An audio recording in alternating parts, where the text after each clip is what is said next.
Imagine this. There's someone in your life who just seems different. Not in a bad way, not in an obvious way, but in a way you can't quite explain. They see things others don't. They move through life with an energy that feels almost magical. Now, before you start picturing broomsticks and cauldrons, let me ask you, what if being a witch isn't about spells, but about seeing the world differently? What if being a witch simply means being a person who operates on a level that most people don't understand? Here are 5 signs that someone in your life might just be a modern-day witch. 1. They have an unshakable intuition. Have you ever met someone who just knows things before they happen? The kind of person who senses when you're not okay, even when you say you are? Witches, real ones, have an intuition so strong it feels like they can read minds. But here's the secret. They're just paying attention to things the rest of us ignore. 2. They attract the right and wrong energy. Some people walk into a room and the atmosphere changes. You feel calmer, safer, or sometimes completely exposed. Witches have a way of amplifying the energy around them. It's not manipulation, it's magnetism. People either gravitate toward them or feel uneasy in their presence. Why? Because they reflect the truth, and truth is uncomfortable. 3. They understand the power of words. Ever notice how some people speak and things just happen? They say the right thing at the right time, or their words stay with you long after the conversation is over. Witches, whether they know it or not, understand that words are spells. A well-placed sentence can heal a wound, spark an idea, or change a life. 4. They see patterns others miss. Most of us see events, witches see patterns. They notice the connections between things, the hidden cause and effect relationships that shape reality. They see how emotions influence decisions, how habits form futures, and how small moments shape big outcomes. They don't just see what is, they see what will be. 5. They make you feel more alive. The final sign, a real witch makes you feel something. Maybe they make you question your beliefs. Maybe they inspire you. Maybe they challenge you in ways that are uncomfortable but necessary. Witches don't just live life, they change it. They remind us of something we often forget, that there's more to this world than what we can see. So, what do you do if you know a witch? Most people fear what they don't understand. They label it, judge it, or dismiss it. But what if instead of fearing the witches in our lives, we learn from them? What if we saw them for what they really are? People who remind us to trust our instincts, to speak with intention, and to see the magic hidden in the everyday. Maybe the real question isn't, do I know a witch, but am I one? Because if you see yourself in these signs, maybe it's time to stop hiding your magic. Why do we fear what we don't understand? Throughout history, people have labeled, judged, and even persecuted those who didn't quite fit in. We see it in ancient folklore, in old books of mythology, in the quiet whispers of suspicion that still exists today. The idea of witches, of people who see the world differently, who tap into something beyond the ordinary, has always fascinated and unsettled us. But why? Is it because they challenge the way we think? Because they seem to know things they shouldn't? Because they break the rules we were told to follow? Every society has had its own version of the witch. Sometimes they were healers, midwives, or women who simply refused to conform. Other times, they were the ones who spoke truths that others didn't want to hear. And in some cases, they weren't people at all. Just ideas, just ways of thinking that disrupted the status quo. But here's what's interesting. The fear never really went away. It evolved. Today, we don't call people witches. We call them difficult. We call them intense. We call them too much. We call them weird. We call them dreamers. But at the core, it's the same story. It's the discomfort of encountering someone who operates on a level we can't quite explain. So, what does that mean for us? What if the so-called witches of the past weren't supernatural beings, but people who simply lived by a different set of rules? What if we still have witches among us? People who see what others miss. People who make us feel things we can't quite put into words. People who, in some way, make life feel a little more. Belief is a powerful thing. It shapes the way we see the world, the way we interact with others, and the way we define what is possible. From the earliest civilizations to modern times, belief systems have determined what we accept as truth and what we dismiss as fantasy. They give us structure, security, and a sense of order in a world that often feels chaotic. But they also create boundaries, lines between what is considered normal and what is seen as unacceptable, between what we embrace and what we reject. Witches in every era have been those who live just beyond those lines. They challenge the limits of belief, not necessarily through magic, but by questioning what most people take for granted. In some cultures, they were revered as wise leaders, spiritual guides, or keepers of ancient knowledge. In others, they were feared, hunted, or silenced for refusing to conform. The way a society treats its witches says more about its collective beliefs than it does about the witches themselves. Some belief systems teach us that power should be centralized, that knowledge should belong to the few, and that those who think differently should be corrected or cast out. Others encourage curiosity, exploration, and the idea that wisdom is not limited to one perspective. Depending on what you believe, the very same person could be seen as a heretic or a visionary, a threat or a teacher. But what happens when belief systems shift? When the stories we've been told about what is possible start to change? What happens when the things we once thought of as mystical or unexplainable suddenly make sense? Throughout history, science has caught up with what people once called magic. Herbs, once used by so-called witches for healing, became the basis of modern medicine. The ability to predict changes in the weather, once seen as sorcery, became meteorology. Even the power of intuition, something long dismissed as superstition, is now being studied as a real and measurable phenomenon. The line between belief and reality is thinner than we think. And maybe, just maybe, the reason witches have always been feared isn't because they were dangerous, but because they believed in something before the rest of the world was ready to understand it. When she walked into the room, the air changed. Not in an obvious way. Not in a way you could point to or explain, but in a way you could feel. People noticed her, even if they didn't realize they were noticing. Some felt drawn to her, eager to hear what she had to say. Others kept their distance, unsettled by something they couldn't put into words. She wasn't loud, she wasn't flashy, she just was. I met her years ago, and even now, I can still remember the way she looked at people, like she could see straight through them. She had a way of knowing things, of predicting how situations would unfold long before they happened. She would say things like, "You won't work there much longer," or "You haven't told them the truth yet, have you?" And she was always right. People called her strange, not because she did anything outrageous, but because she made them feel seen in a way they weren't used to. She saw patterns and things that others missed. She noticed the way people's words didn't match their energy, the way someone's hands shook slightly when they spoke, the way tension filled a room before anyone had even exchanged words. She didn't claim to be anything special. In fact, she laughed when people asked her if she was psychic. "I just pay attention," she would say. But it was more than that. She understood something most of us don't. How energy moves, how people reveal themselves without meaning to, how small details tell bigger stories.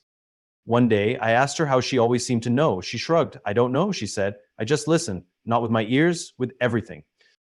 That was the moment I realized she wasn't different because she had some supernatural gift. She was different because she refused to ignore what most people choose to overlook. She didn't just exist in the world, she understood it. And that, more than anything, is what made her powerful. Have you ever met someone who made you feel something you couldn't quite explain? Someone whose presence lingered long after they had left the room? Maybe it was the way they looked at you, like they really saw you. Maybe it was the way they spoke, carefully, deliberately, as if every word carried weight. Or maybe it was something even deeper, something you couldn't put into words, like they carried a kind of quiet power that made the world feel different when they were around. We don't always recognize these people for what they are. Sometimes we dismiss them as odd or intense. Sometimes we feel drawn to them without understanding why. And sometimes they scare us. Not because they do anything wrong, but because they reflect something back at us. A truth we weren't ready to face, a feeling we had buried, a part of ourselves we had forgotten. There's something unsettling about being seen in a way we're not used to. It can feel like exposure, like vulnerability, like standing in front of a mirror that doesn't just show our reflection, but reveals what's hidden beneath. That's why throughout history, people like this have been labeled as dangerous, as outcasts, as something other. They break the unspoken rule that says we should only show what is comfortable, only believe in what we can measure, only trust what we understand. But what if, instead of resisting that feeling, we leaned into it? What if the unease wasn't fear, but recognition? What if we weren't supposed to look away? Because sometimes the people who shake us the most aren't meant to be avoided, they're meant to wake us up. Fear is easy. It's instinctual, automatic, hardwired into us for survival. When we don't understand something, our first reaction is often to pull away, to label it as dangerous, to dismiss it as something to be avoided. It's why, for centuries, people who thought differently, who behaved differently, who were different, were feared instead of understood. But what if, instead of fear, we approach the unknown with curiosity? Imagine how much we've missed, how many opportunities for discovery have been lost, simply because we were too afraid to ask questions. History is full of moments where people rejected new ideas simply because they challenged the way things had always been done. The Earth was once believed to be the center of the universe, until someone dared to ask, what if it's not? Electricity was once thought to be unnatural, until someone asked, what if we can use it? The same pattern repeats over and over again. What we fear today often becomes what we depend on tomorrow. People who have been called witches, mystics, or outsiders throughout history were often just people who saw beyond what others were willing to accept. They questioned, they experimented, they explored ideas that made others uncomfortable, not because they wanted to be feared, but because they wanted to understand. What if we took that same approach? What if, instead of pulling away from what we don't understand, we leaned in? What if, instead of labeling people as strange, we asked them what they see that we don't? What if, instead of dismissing the things that challenge us, we let them expand us? Fear closes doors, curiosity opens them. And when we choose curiosity, the world doesn't just get bigger, it gets more magical. The image of a witch has changed over time, but the essence has remained the same. In history, witches were the ones who didn't fit into the mold of what society expected. They were healers, midwives, herbalists, women who lived alone, men who studied the stars, or anyone who dared to exist outside the lines drawn by power and tradition. They were feared, not necessarily because of magic, but because they held knowledge that others did not understand, or did not want them to have. Centuries ago, being labeled a witch could mean exile, imprisonment, or even death. The fear wasn't really about spells or curses, it was about control. The church, the monarchy, the ruling class, they needed order, obedience, predictability. Witches, by their very nature, disrupted that order. They practiced medicine without formal approval. They spoke about energies and cycles that defied religious doctrine. They saw connections between nature, the body, and the mind that others refused to acknowledge. And for that, they were silenced. But what about today? We no longer burn people at the stake, but we still reject those who think differently. We don't call them witches anymore. We call them unconventional, difficult, rebellious, the person who questions authority, the artist who sees the world in a way others don't, the entrepreneur who disrupts an entire industry, the scientist who challenges accepted theories, the healer who embraces methods outside of mainstream medicine. They are modern witches. Instead of being accused of sorcery, they are told they are too much, too sensitive, too weird. Instead of being exiled, they are ignored, ridiculed, or dismissed. But just like the witches of the past, they persist. They create, they heal, they innovate, they see. They live on the edges of what is understood, waiting for the world to catch up. The fear of witches was never really about magic. It was about power. The power of people who refuse to be controlled, who dare to see beyond what they are told, who make the world question itself. And that, in any era, is a force to be reckoned with. What if the very things that make someone seem different, strange, or even unsettling are actually their greatest strengths? Throughout history, people have been labeled as witches, not because they were weak, but because they possessed qualities that made them stand out. These weren't signs of danger, they were signs of power. A strong intuition, for example, isn't something to fear, it's an ability to read the room, to sense what others overlook, to understand what's happening beneath the surface. In a world that often rewards logic over instinct, those who trust their gut are seen as unpredictable. But intuition is simply deep awareness. The ability to pick up on patterns, energy shifts, and truths that aren't spoken aloud. Then there's the ability to influence emotions, to change the energy of a space simply by existing in it. Some people walk into a room and bring clarity, warmth, or even quiet disruption. Others make people uncomfortable, not because they are doing anything wrong, but because they reflect something back at others that they aren't ready to face. This isn't manipulation, it's presence. Words are another form of magic. Some people have a way of speaking that makes things happen. Their words linger, inspire, challenge, or heal. They understand the weight of what they say, using language with intention. In another time, this might have been called casting spells. Today, it's called influence, persuasion, leadership. Seeing beyond the obvious is another strength, often mistaken for something unnatural. The ability to recognize patterns, predict outcomes, and make connections before anyone else does can look like a sixth sense, but it's simply deep observation. Some people don't just see events, they see how those events fit together, how one choice leads to another, how a single action can shift the course of everything. There's the most powerful strength of all, the ability to make others feel alive, to wake them up, to remind them of something they have forgotten. Some people challenge the status quo just by existing. They don't follow the script, and that makes others uneasy. But discomfort isn't always a bad thing. Sometimes it's the first sign of growth. The things that set people apart, their intuition, their energy, their words, their ability to see, their way of making people feel, aren't weaknesses. They are gifts. And maybe the real difference between a witch and everyone else isn't that they have these traits, it's that they embrace them. At first, it seems like a simple idea, identifying the signs that someone in your life might be a witch. Maybe they have an unshakable intuition. Maybe they influence the energy in a room. Maybe their words linger long after they've spoken. Maybe they see patterns that others miss. Or they make you feel something you can't quite explain. But if we step back and look at these signs as a whole, a bigger picture starts to emerge. These aren't just random traits. They're not even exclusive to people we might call witches. They are the same qualities that define visionaries, leaders, healers, artists, disruptors, and innovators. Throughout history, people who didn't conform to the way things were supposed to be were often feared, rejected, or misunderstood. Not because they were wrong, but because they made the world question itself. Because they saw things before others were ready to see them. Because they didn't just accept reality as it was, they challenged it, shaped it, changed it. Maybe that's the real message here. Maybe the idea of a witch isn't about magic at all. Maybe it's about the people who refuse to dim their light, who embrace their unique way of seeing the world, who remind the rest of us that there is more to life than what we are told to believe. And if that's true, then the most important question isn't whether you know a witch. It's whether you might be one yourself. Whether you've spent your life suppressing your instincts, quieting your voice, or pretending you don't see what you do see, just to fit in, just to avoid standing out. Because history shows us something else too. Witches don't disappear, they rise, they endure, they outlast the fear that tried to silence them. And when the world is finally ready, they become the ones who lead it forward. Think about the people in your life, the ones who stand out, the ones who make you feel something different, the ones who seem to operate on another level. Maybe it's a friend who always seems to know what's going on before anyone else does.